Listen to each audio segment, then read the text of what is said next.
day, beautiful soul family, and welcome back to On Another Level.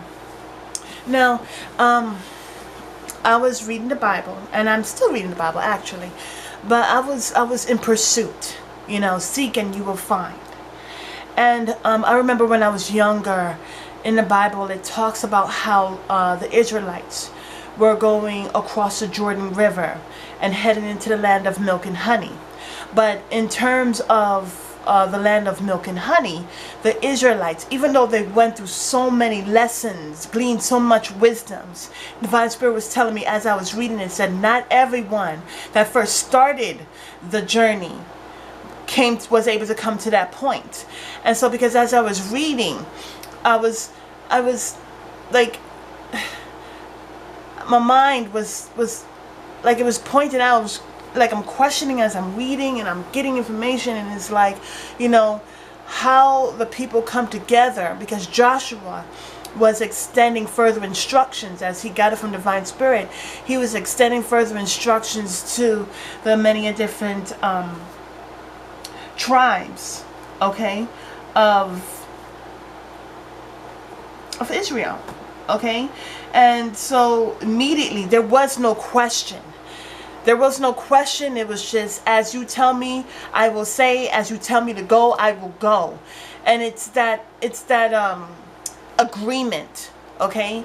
And what is so interesting is that the Israelites that started off with so many, it trickled down more and more. Okay, I have to make sure that, yeah, I'm recording. But the thing about it, beautiful soul family, is that as we go on our journey, our friends and family will start trickling away. And we have to understand that. Another thing is that this is a matter of integrity. So the Israelites, upon crossing over the Jordan, had to utilize all of those wonderful golden nuggets of wisdom. They had to use trust and they have faith. And at this appointed time of them going into the land of milk and honey, it was not about hesitance. It was immediacy. But even in immediacy, there was still some shedding away, still some pruning that needed to take place. You see, in order to win the battles, they could not be of the ones that they were coming up against. There were simple instructions where Divine Spirit said, do not take of any of the materials of the land that you are defeating. Okay? And it goes to show that there were some people that just did not listen. They were still connected to the materials, and because of that, it brought forth they were not able to defeat a battle. And so that's where I'm coming to right now. Okay? Now, mind you, I was looking for the story in the Bible where it talks as Joshua and the Israelites were crossing over the Jordan River, and there was a prophet who was a distorted prophet who was trying to do whatever it took. They were very strategic, and they were trying to come against the Israelites. And so they were using the Moabites to go ahead and bring forth temptation to the Israelites, to draw them away, to bring forth the vision. See, the vision where you divide in order to conquer. And as long as they were not in agreement, as brought out here, I'm going to be reading from Joshua chapter 7. As long as they were not in agreement, in that way they were divided. Okay? But once they came back into agreement after doing the pruning, then they were able to defeat. They were able to win. And so this may be quite a little bit, but you know what? The lessons is so pertinent because it's about what we're going through right now. So the title of Joshua chapter 7 is Defeat at Ai. Now, upon me looking at that, okay, I thought that was very interesting. And I really do want to look up about the Amorites, because that's what Ai, the initial is the Amorites. But you want to know something.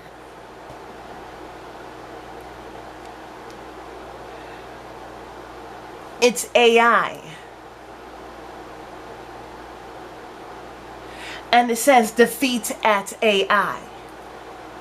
We want to stand against so many woes in our life. But the question is, are we still connected to that of which we're asking Divine Spirit to defeat? Are we still connected to such things? Whether it's addictions, whether it's friends and families, are we still in some way, shape, or form still connected? That means, are we still engrossed in the actions that they do? Because the truth be told, if we are still connected in any way, shape, or form to it, then we ourselves will be defeated. So let's get to reading. It says, the Israelites, however, were unfaithful regarding the things set apart from destruction.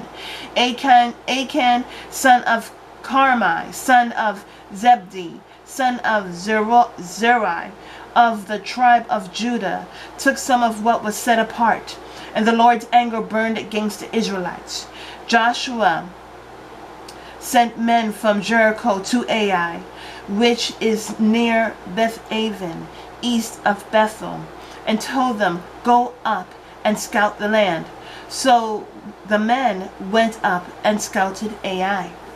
After returning to Joshua, they reported to him, don't send all the people, but send about 2,000 or 3,000 men to attack Ai. Since the people of Ai are so few, don't wear out all our people there. So about 3,000 men went up there, but they fled from the men of Ai. The men of Ai struck down about 36 of them and chased them from outside the city gate to the quarries, striking them down on the descent. As a result, the people lost heart. So I want to say that right here, the pause right here, is that, there are so many things. In the beginning it says the Israelites, however, were unfaithful regarding the things set apart for destruction. You see, the things that were supposed to be set apart was for destruction. It was not considered treasurable. It's like, okay, so it's one thing to look at trash. One man's trash is one man's treasure, right? But the thing about it, beautiful soul family, is that if we're looking in the trash and Divine Spirit decreed that the things that we set apart are for trash or to be destroyed, then we should take heed in understanding that we must disconnect. Okay, interesting enough, AI is like computer artificial intelligence. We must disconnect. And we're asking, okay, where is the change? How can we bring forth change? Why isn't anyone talking about change? But the thing about it is that we must bring the change within ourselves. We got to bring the change within ourselves. We got to edit our heart. We got to see about the things that we won't turn our backs against. Here it says, so the men, okay, so, it says because of them holding on to these things, they were still connected to it. And because they were still connected to it, they were defeated. They were defeated by the AI. And because they were defeated by the AI, because they were so codependent upon the AI, okay, that's the whole point. We have screwdrivers, we have drills, we have everything, like as if what's so interesting, the Divine Spirit is telling me about when there are people who have disabilities. They need certain things because they are disabled. But the thing about a beautiful family is that you are not disabled. We don't need an electric screwdriver. We don't need an electric can opener. We don't need a lot of things because we are not disabled. And when we utilize these things, even though quote unquote is there to make your life a whole lot easier, really the truth is, don't you know that you're built for many things? We're empowered to do many things. We don't need to make things to be made easy, because that is the ploy for us to be codependent on it. And we're not to be codependent on anything but Divine Spirit. Greater is Divine Spirit that is within you than that of which is in the world. And so when we continue to connect with the world and not let go of the world and have the energy of Lot's wife, which they say her name was Edith, but the Divine Spirit said, edit your heart, edit things that you're connected to, edit the things that you love. And so, beautiful soul family, it's not so much about the right words that we are to say. It's not about somebody going ahead and starting something. It's about each individual coming to bring forth the change within their families, within themselves, within their families, and with their communities. But it first starts with self. And so because at that beginning stage they were defeated. They were defeated because they realized that so much things of the AI was interwoven in their lives. That how can I do without this? And how can I do without that? And so because of that, people were being destroyed, defeated by the AI. Oh, but there is a twist in all of this. There is a twist. So here it says, chapter 7, verse 6 says, that Joshua tore his clothes and fell face down to the ground before the ark of the Lord until evening, as did the elders of Israel. They all put dust on their heads. O Lord God, Joshua said, why did you ever bring these people across the Jordan to have us over to the Amorites for our destruction? Make sure I'm still recording. Here I go again because it cut short. So here it says, they have stolen, deceived, and put those things, things with their own belongings. This is why the Israelites cannot stand against their enemies. They will turn their backs and run from their enemies, because they have been set apart for destruction. I will no longer be with you unless you remove from among you what is set apart. Verse 13 says, go and consecrate the people. Tell them to consecrate themselves for tomorrow. For this is what the Lord, the God of Israel, says. There are things that are set apart among you, Israel. You will not be able to stand against your enemies until you remove what is set apart. In the morning, present yourselves tribe by tribe. The tribe of the Lord selects is to come forward, clan by clan. The clan that Lord selects is to come forward, family by family. The family that Lord selects is to come forward, man by man. The one who is caught with the things set apart must be burned, along with everything he has, because he has violated the Lord's covenant and committed an outrage in Israel. So once they did that, they found the family. And they found the man, because the man was the head of the household. And so the judgment took place. Now after they did that cleaning, and after they did that pruning, because, you know, it's one thing for you to do something, no one's perfect. But when you do it and you keep it hidden, and then guess what? You're not sorry for what you do. That is what causes judgment. So then what's so interesting as we go into chapter 8. What I like about 8 is about cause and effect. It's about prosperity. It's also about infinite and new beginnings. Because we know about the 7th days, right? But then there is the 8th. Okay? And as I look on my computer, I see 1448. The thing about it is, beautiful soul family, is that in order to go into our new beginnings, we must edit out certain things that we have come to love, that should be set apart from us, because they're not of divine spirit.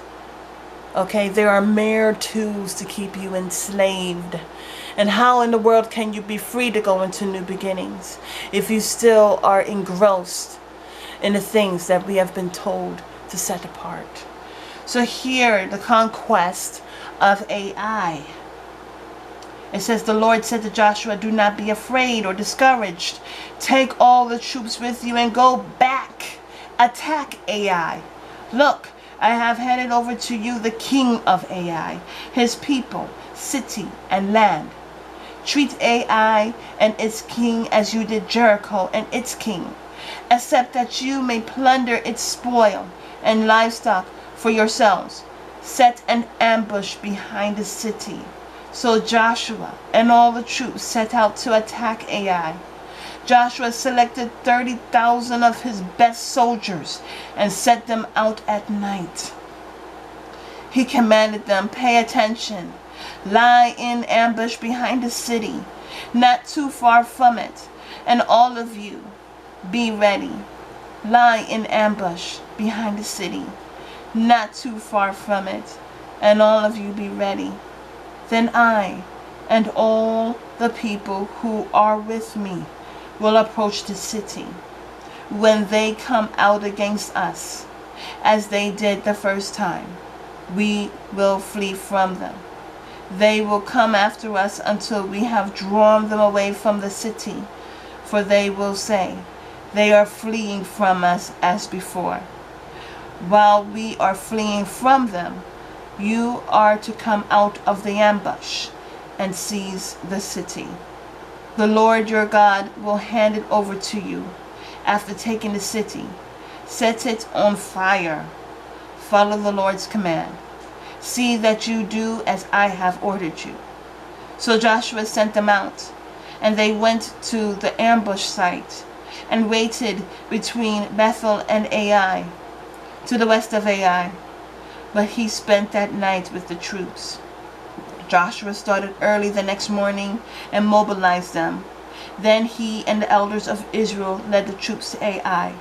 All those who were with him went up and approached the city, arriving opposite of Ai, and camped to the north of it, with a valley between them and the city.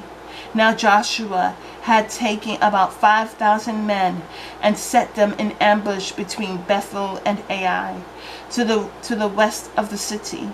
The troops were stationed in this way: the main camp to the north of the city and its rear guard to the west of the city. And that night Joshua went into the valley. When the king of Ai saw the Israelites, the men of the city hurried and went out early into the morning, so that he and all his people could engage Israel in battle at a suitable place facing the Arabah. But he did not know there was an ambush waiting for him behind the city. Joshua and all Israel pretended to be beaten back by them and fled towards the wilderness. Then all the troops of Ai summoned to pursue them, and they pursued Joshua and were drawn away from the city. Not a man was left in Ai or Bethel who did not go out after Israel, leaving the city exposed while they pursued Israel. Then the Lord said to Joshua, "Hold out the javelin in your hand toward Ai, for I will hand the city over to you." So Joshua held out his javelin toward it. When he held out his hand, the men in ambush rose quickly from their position. They ran, entered the city, captured it, and immediately set it on fire. The men of Ai turned and looked back, and smoke from the city was rising to the sky. They could not escape in any direction, and the troops who fled to the wilderness now became the pursuers. When Joshua and all Israel saw that the men in ambush had captured the city and that the smoke was rising from it, they turned back and struck down the men of Ai. Then men in ambush came out of the city against them, and the men of Ai were trapped between the Israelite forces, some on one side and some on the other side. They struck them down until no survivor or fugitive remained, but they captured the king of Ai alive and brought him to Joshua. When Israel had finished killing everyone living in Ai who had pursued them into the open country, and when every last one of them had fallen by the sword, all Israel returned to Ai and struck it down with the sword. The total of those who fell that day, both men and women, was 12,000 total of those who fell that day. Okay. All the people of Ai. Joshua did not draw back his hand that was holding the javelin until all the inhabitants of Ai were completely destroyed. Israel plundered only the cattle and spoil of the city for themselves, according to the Lord's command that he had given Joshua. Joshua burned Ai and left it a permanent ruin, still desolate today. He hung the body of the king of Ai on a tree until evening, and at sunset Joshua commanded that they take his body down from the tree. They threw it down at the entrance of the city gate and put a large pile of rocks over it, which still remains today. Now, beautiful soul family, this is a reading from Joshua chapter 7 and chapter 8, where it talks about when the people are still connected to the Ai. Now, back then it meant the Amorites. But the Ai, again, they don't do anything different, okay? The Ai was coming against them. And because they were still connected to that of which should have been set apart for destruction, that is why they were destroyed. So many of us want to see change. Many of us want, a lot of people are talking, but who's actually doing the doing? But the thing about it is, it's about each person. Here they talk about the tribes, and they talk about the clans, then they talk about the family, then they talk about the man that was the head of the household. And then as they did all of that, it was a pruning. It was breaking it down to see who was actually bringing forth, who was still connected to that of the which should have been destroyed. And so when we think about AI, okay, artificial intelligence, I'm looking, even in my own home, I got my coffee machine, I got my smoother, I don't have a can opener. We have a lot of things with the AI where we have been seduced, thinking that it makes our life easier, as if we are disabled. But we are not disabled.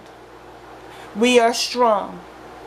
And we are empowered. We are built for all situations, even the simplest situations. But it is about being codependent. It's about ensnaring to entrap. And so when we continue to hold on to these AIs, how can we defeat the AI when we're still connected to the AI? It's one thing to utilize things to bring forth messages and stuff like that. But for our daily actions in our life, we got to bring forth a disconnection. How can we ask God, please help us, please help us, please help us? But we have the AI interwoven in our own fabrics of our life. And so, beautiful soul family, in order to defeat, we must in our own lives bring forth that defeat. We must understand that greater is the divine spirit that is within us than that of which is in the world. And so as we look at the things that we carry around us, we have to say, how can I bring forth a destruction when I have utilized these very things as a crutch? So, beautiful soul family, this is what I have from you, for me, about thinking, how can we defeat? It's not so much about looking at somebody else, but it's about understanding what we can do for ourselves. What can we edit out of our life so we can be true conquerors? Have a beautiful and wonderful day. Namaste.